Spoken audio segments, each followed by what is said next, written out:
Okay, so as the video says, I'm going to be replacing the alternator on my 2003 Sequoia.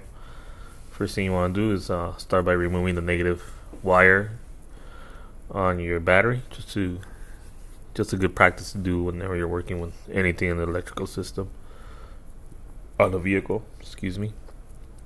Um, so I'm doing that and tucking it in, make sure it doesn't come in contact later. Pushing it down with the ratchet. But yeah, so this is an overview of the engine. You're gonna have to get into the drive belt area. Look for the tensioner, which is that one. That's a tensioning bolt right there. Here I stopped right here to kind of give you guys a good view of the drive belt layout and the way it's supposed to go. So in case you need it later on, once you're done, here it is. Didn't actually document it on video, but there it is for you. I got my wrench on there. It's a 14 millimeter, and you need to turn it to, like, looking from the front of the vehicle to the left, which is, I guess in rotation wise, that would be counterclockwise. So a bigger wrench, maybe like a breaker bar, would have been great here, but I worked with what I had, so it did good enough for me. Once you get it pressured pretty far out, you look for the best point for you to pull your belt and get it off one of the pulleys. That way you could release the tension on other pulleys and be able to free up your belt. It's your choice which pulley you want to use it. I found it was pretty easy to get that top pulley, get it loose enough to pull it over that top pulley, and it kind of fell apart after that. Now moving over to, I believe this is the power steering pump. Those two bolts you see up there, 1 and 2. So that one's a nut, the top one. The other one is a bolt. Though I loosened up the nut, and I'll get back into that conversation. But right here, what I'm doing is removing the shield, splash guard shield. It's 12 millimeter bolts, so you need a 12 millimeter socket. You got 5 bolts, or in my case, as you're gonna see in a couple minutes, 4 bolts, which kind of explains the rattling I've been hearing from under there for the past couple of days. I guess one of my bolts is missing, which I discovered here during the video, so you'll see when I get to this one right here that I'm gonna be dumbfounded for a little bit, thinking where the hell is the bolt. But going back to the power steering pump, those 2 bolts, I loosened up the nut and released the bolt on the right. You have to spin the pulley and try to get access through the holes, which I'll show in a little bit. But there you go, you saw me figure out that there's no bolt on that one, so I just moved on to the next one. I will have to get that replaced, so I'm gonna go look for, I don't know what the case is there. I think it's missing the nut on top. I forget, I gotta look into it. But yeah, because it does rattle when I close the door or something. I get like a light rattle. Once you get it out to here, I left one of the bolts, the middle one in the front, on there. Make sure it didn't fall on me. Once you get it out, it's actually held in by clips on the front, but still, take your own precautions. And then you just push it back, and then it kind of falls off. I didn't get it falling off just because I needed to use some force, but yeah, once you get it to this point, just kind of push it back, and it should release the clips from the front. The front are mounted on both left and right ends of the front screws. They have like a little clamping system that holds it in place.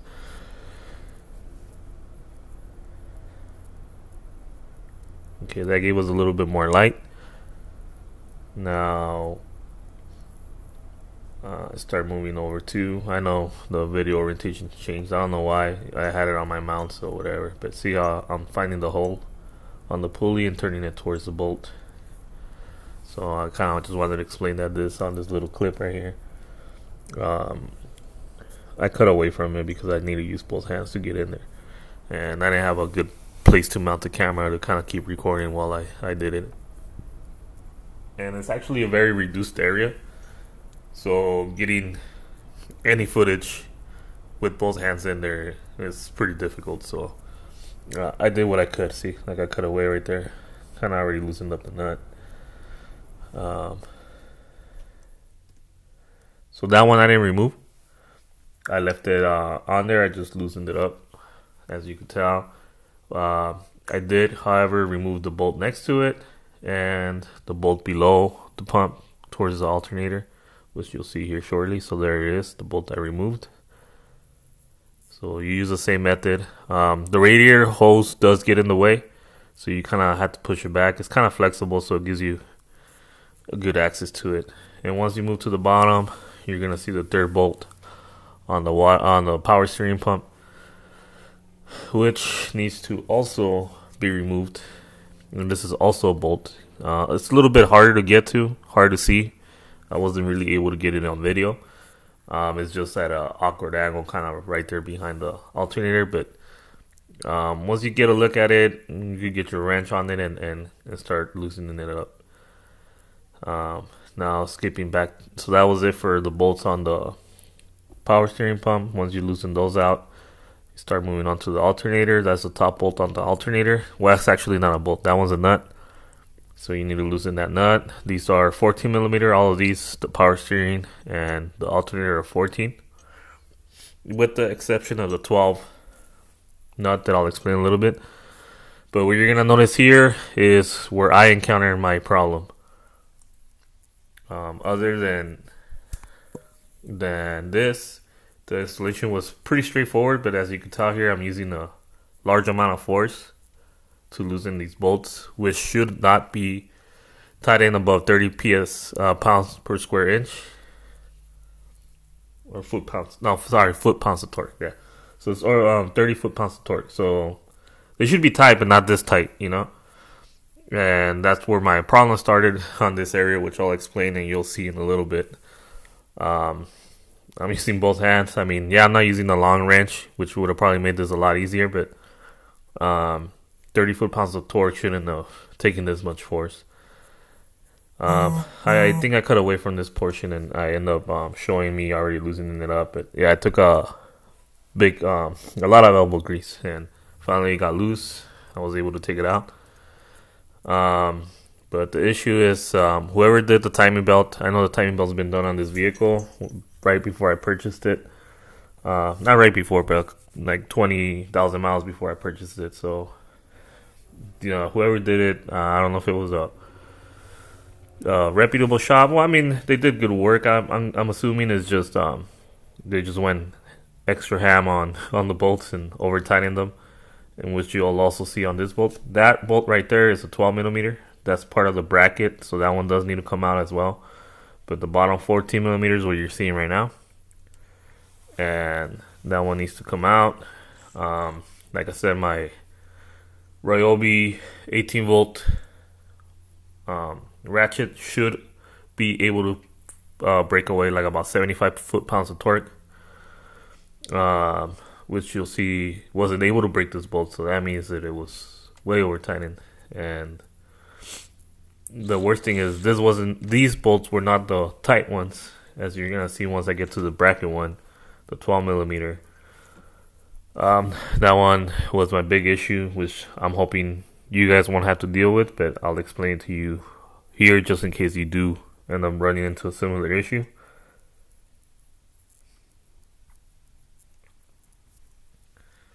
So here I am trying to break that bolt. There you go. You see my shoulder again, trying to get some force behind that.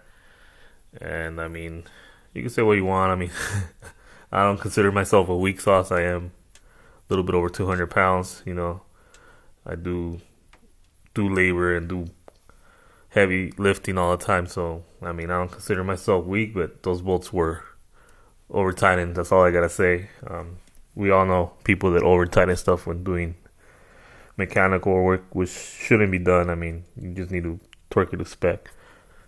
But yeah, finally got that one loose. Decided to make my life a little bit easier. Put that back on the Ryobi. wrench and pulled it out. Made easy work of it. Knocked off a little dust there.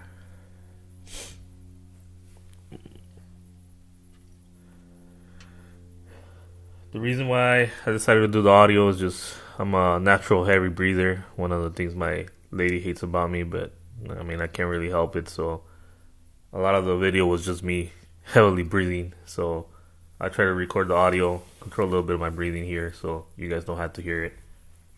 And this is the bolt that gave me the problems. The 12 millimeter is the bracket bolt. Tundras don't have this one, as far as I know. They only have the 2 bolts. Sequoias do have this extra bracket bolt, and for whatever reason, this one was super tight. I struggle with this one a lot more than the other ones, and finally got it loose, which you'll see shortly. But I had been working on it for a while. I actually ended up cutting this portion of the video, but I was working on it for like maybe 3 or 4 minutes, and finally got it loose. I decided to get the Ryobi on there to kind of make my life easier again. And I had kind of noticed that it was coming out kind of oddly, but I didn't make much of it. So I was like, well, let me just bring it back. I mean, I had it loose already. And yeah, I started bringing it out, but it just didn't seem right. So I kind of loosened it up a little bit more, and then I just let it be, and then I moved on to the other side, which is something that I regret not recording a little bit more, getting more video of it, but I'll try to explain it. I mean, if you're tackling a alternator replacement, you can see right here, it's kind of like pulling out completely. This is the reason why you loosened up the power steering pump, because you need movement from the power steering pump, because it does sit in front of it to be able to remove the alternator. But as I can see right here, I wasn't able to wiggle it too much, and that's because the stud came out. So that bracket is actually another nut. It's not a bolt. So the nut didn't come off. The whole stud came out from the engine block. So we'll get to that later. But here we move to the other side. This is on the passenger side, looking onto the alternator. We have that bracket for the wiring, which holds the power wire that runs to the power source of the charging system of the alternator, and the other part is hooked into the clip that goes in the back for the ECU and all that stuff. So you need to loosen that bracket, which is a 10 millimeter. So on top of that, you see the cover. That one's hiding the bolt. So there you go. I finally got the alternator out. Here is the bolt that came, well, that's the nut, and the stud that came out from the engine block, which I didn't hit it with heat or anything, so that just shows you how tight they had tightened that. And there's a clip connector. It's a pinch. You have to pinch it towards the top of the connector to get it loose. Try not to break that one. It's very brittle, and they don't sell it separate, so you're gonna have to go to a junkyard and get that if you break that. So don't break that one. Take care of that one. And then there's the stud, which is also 10 millimeter. I ended up struggling with this bolt. I wasn't able to get the nut out, so I ended up going to my friends over here along with Toyota, where I used to work. Shout out to my homie Roberto and Luis, who helped me out get that loose. And yeah, they told me that thing was tight into hell, so they just recommended me to put some Loctite, show that back in, get the stud in back into the engine block, and then mount the alternator back. I wasn't sure. Parts wasn't able to help me figure out what stud that was to order the replacement, so I just went ahead and installed it back in. There was enough of it to catch around the block, so it shouldn't be an issue. Ended up breaking the alternator though to get it out. So if you notice on the previous shot, it had a hairline crack already. I don't know how that happened, but I just ended up hitting it with heat when I was trying to take it out, and once the alternator was out, not when it was on the vehicle. I hit it with heat out here, and I just made the crack worse, so I ended up just breaking it and taking it out. But yeah, there's a new one that's gonna go back in. Here we are. I took the new alternator. This is just a trick to help you guys out. You get a long screwdriver, which I recommend doing because it makes your life a lot easier, and wedge it and push out on the power steering pump, and that gives you enough clearance to be able to wiggle that alternator back in. Alternator, I didn't record too much. There it is again, just trying to show you a better shot. I didn't record too much on the alternator coming out and going back in, because that's going to be your own battle to fight. You need to bring it in. You need to bring it down through the bottom in between the radiator hoses, which I'll try to show you right now. But what you would want to do, and suggestions that I have, is bring it with the pulley facing down and stud for the power cable facing the radiator. That's going to be your best chance of trying to get it in between all those hoses and the frame. And same process for putting it back in. Putting it back in actually went pretty easy. I don't know why didn't come out that easy when you were trying to take it out, but yeah, bringing it out is a pain in the butt, and it's going to be your own fight to figure out. But just bring it pulley out and start facing the radiator, and that should make you somewhat easy. You are gonna have to move some hoses though. And here, this is beyond the fact. So if technically once you get the alternator out, everything is reversed. But I'm actually installing a sound system on mine, and we'll be pulling some pretty big watts out of it. So I decided to upgrade the cables. I'm gonna do 4 gauge welding cable from the alternator to the battery. So I'm just showing you here some of the crimps and terminations that I made for the terminals. Here's my hydraulic press I got on Amazon for like $40. And it's been useful for me. I've done a couple car installs and crimping, and it's been very good. Those are sky high wire cutters, which also come in handy. And here you're just gonna see me struggle, not struggle, but just go through the process of cutting through the cable. Which I wanted to leave this video here just to talk about other pointers on the alternator install. And right here, I mean, you do this kind of your own way. Everybody does it different. For me, is I try to get the thickness of the shield cut with the scissors or the wire cutters, and once I start feeling like I'm getting to the cable, then I just chip away with the scissors or a knife. In this case, I had scissors. I mean, like I said, everybody does it differently. I was just trying to minimize cutting into the wire, so I didn't want to like go full on blast, because then you lose some of the wire count. So this is the method I chose, and yeah, it gives you kind of like a run through on it. Going back to the alternator, like I said, getting it out and getting it back in, that's going to be your own battle. That's why I kind of didn't show it. I mean, I did struggle a lot. You guys, I could have recorded it, but it's just me. You're watching me fail and trying different angles and pushing that way back up and out, turning it around in that reduced space. And there is a lot of hoses. You got power steering, you got coolant, you got radiator hoses coming through there. So, like I said, take your time. If you get impatient, kind of just mount it back on the studs. Take a break. Like I said, the only way that I was able to face it was pulley facing down. The stud that bolts onto the electrical facing the radiator. The connector obviously is in the back, so that doesn't. So just remember the stud and the pulley facing down, and that should make your life easier when pulling it out. Another thing that I would want to touch on, getting back to that conversation, would be the bolt. Make sure you 10 millimeter to get the power cable off. The connector, another thing you need to take care of. It does have a cover, so you need to pull the cover off, and then exposes the clip and the area where you could press it and release the clip from the alternator. Once you do that, you get it out. You have to pull. Like I said, get the screwdriver up there. If you get that, if you don't got somebody to help you. If you have somebody to help you, it's even easier if you have somebody to help you and pull it out and give you the clearance. But if you don't, just get a long screwdriver, wedge it, push out on the power steering pump, get some space between you so you can get that alternator out from the, you know how you remove the top one was a nut, and so was the bracket one. Once you get those hooks out of there, then the alternator just drops. So you need to get enough clearance for those to slide out. So the longer the screwdriver, the more pull you're gonna have, the more space you're gonna have. So use something long so you get enough clearance for you to be able to pull out the alternator.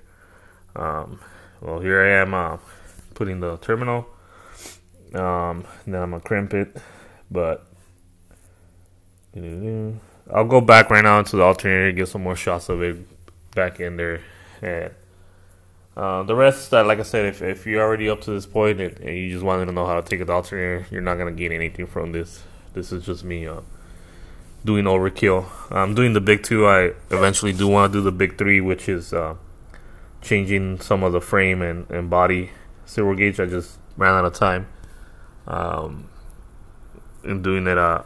My daughter had a fever, so I had to go pick her up from the babysitter. They called me literally right after I threw the cables on, and I just literally slapped on the drive belt and headed out. So I didn't get to finish everything how I wanted to, but I just wanted to get something out. I probably won't record the other ones. Well, maybe I will, because there isn't a lot of documentation on where the factory ground points are for this vehicle. So I'll try to follow them and see if I could get some good video of it and help anybody else is actually trying to do this big three upgrade. In my case, it was a big four, because I ended up pulling this was going to be a power run from the alternator to the battery positive, and then I'm also doing a negative run from the alternator frame, which is going to be the lower bolt, to the negative of the battery. So that just actually reminded me another pointer when I was doing this. The first bolt you actually want to get on when you're putting the alternator back on is you want to get it obviously on the studs, but before you push it all the way in, try to line up the lower bolt in to kind of get it lined up, and then you slide it in, then you tighten up the bolts on top. That way you'll keep your bottom bolt aligned and shouldn't have an issue if you need to like in my case where I had to remove the bolt to put the ground cable back in. I ended up tightening the top bolts and then trying to put the bottom bolt because I wanted to get this ground cable in there. And I couldn't get it aligned, so I ended up having to go back and loosen up those bolts and then align the lower one. So don't be me. Align that lower bolt first before you tighten any of the top bolts or the power steering pump. But yeah, pretty much. Everything from this point is just reverse. If you wanted to just do the alternator, like I said, everything would be reversed, and you should be able to get it in and get it out and everything. It took me about actually this is the next day, so you're watching me work on this vehicle for 2 days. But I did lose a lot of time with that stud that came out. I did struggle with trying to get it out, and then like I said, I had my kids, so in the afternoon I had to go pick them up on my other car and ended up leaving everything for the next day. So but say if I wouldn't have had that hardship and didn't have to do this power wire and everything, it shouldn't be more than a 3 or 4 hour job. 2 hours would be modest, just taking your time, not stressing out. If you wanted to take it easy, 3 to 4 hours. But if you wanted to knock it out quick, maybe you can knock it out an hour and a half to 2 hours. But for this, since you're working in a reduced area, this his shrink, just wanted to touch on it, is pretty cool. It seals. You can see the clear on the tip and the bottom. It actually has like some adhesive sealant. So once you heat it up, it melts and seals around the wire, making it watertight. But here it is. I put it back in, everything.